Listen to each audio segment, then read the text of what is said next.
G'day trendsetters, coming to you today with an unboxing and first look at the standout features of the all new launch to market circa September of 2024 Pivot Cycles Volt. Coming later is the review. I repeat, coming later is the review. I reviewed the previous model of the Volt that was launched around circa 2019. Love that bike.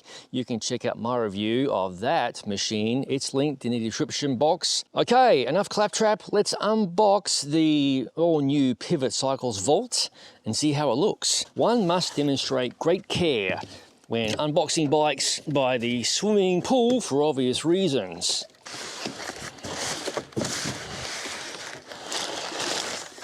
There we go, trendsetters. Let's get her unwrapped for your viewing pleasure.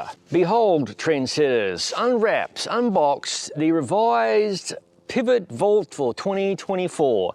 And if you haven't figured it out already, well, we're shooting this video on another day because I was running out of light in that previous scene, and there's been quite a change in weather here in North Florida. That point aside, it's time to crack on with some of the standout features of this bike. For the updated Volt, Pivot have adopted what is known as progressive gravel geometry. That's been quite popular with many gravel bikes circa 2024.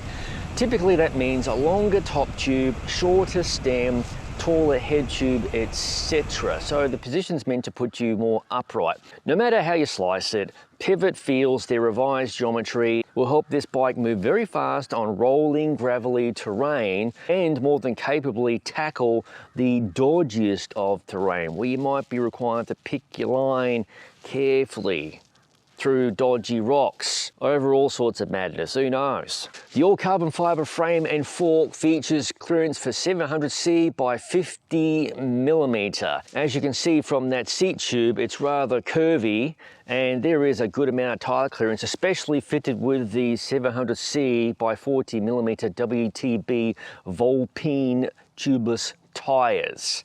Incidentally, those tires are fitted to a set of Reynolds ATR carbon wheels.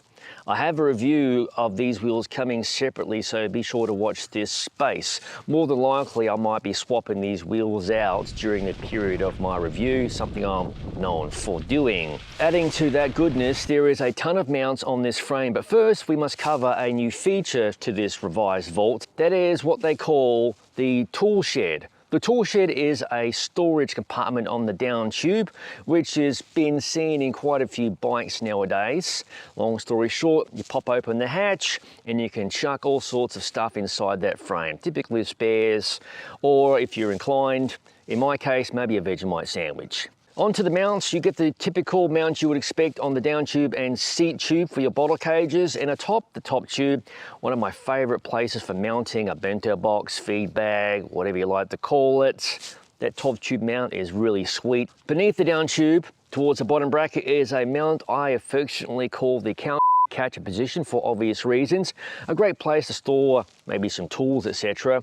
I don't think I'll be drinking water from that bottle case position, but that's just my opinion, of course. There's another interesting mount on this bike. Beneath the top tube, close to the seat tube, are 3 mounting points. I'm assuming they're going to be for bags or something like that. Also adding to the mounting points, there are fender mounts on this frame. They're very discreetly hidden away on the rear stays, and on the all carbon fiber fork, you also have a fender mount there as well. Other features of the revised Pivot Volt frame: this is a UDH compatible frame, so it obviously will play with the appropriate SRAM, rear derailleurs, etc. However, don't freak out, because this frame, as you can see, is configured with a drivetrain which does not use a UDH mount. So that means you could run a Shimano drivetrain if so inclined. Regarding the drivetrain, SRAM Force ETAP 1x Explore, what a mouthful.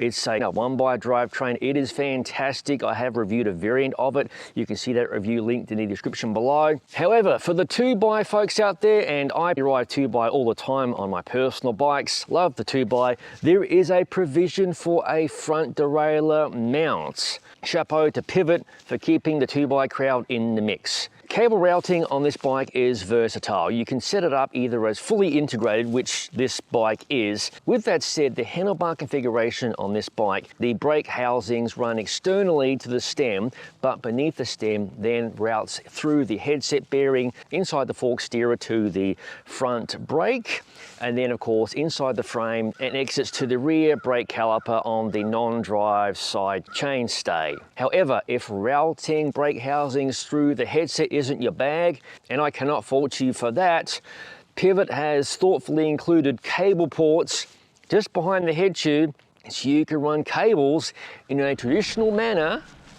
Crazy, huh? So therefore your brake cables will enter just behind the head tube, inside the frame, etc. That's a very nice setup, and let's be honest here, the cables there in the wind, they're not exactly going to kill your top speed now, are they? Unless you're looking for absolute marginal gains. The cockpit parts are mostly by Pivot. At the front end, we've got a Pivot stem, and that's paired to a Zip Explore SL70 handlebar. This handlebar has a flare at the drops, but it's not the typical annoying type of flare that puts your hands like this on the brake hoods. It keeps your hands nice and straight, and the flare in the bars kind of juts out that way. I'm not a huge fan of flare, but this is one of the better ways to do it, in my humble opinion. Something interesting about the seat post, Pivot has chosen to persist with their ISOFlex system from the preceding generation Pivot Vault. Basically, this technology isolates the seat post from the frame, so you get a small measure of vibration dampening. So that's it for now, trendsetters, this first look at the revised Pivot Vault for 2024. Between now and the review appearing, I like to post teaser images as the review rolls along to the Gravel Cyclist social media entities such as Facebook, Instagram, etc., so you can see what I've been up to with this bike.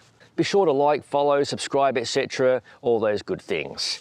As always, thank you for watching. If you haven't already, please consider subscribing to the Gravel Cyclist YouTube channel for interesting first look videos such as this one. No bull. It's gravel bike reviews, other product reviews, ride experience videos, and of course, one of my favorite things in life, general madness.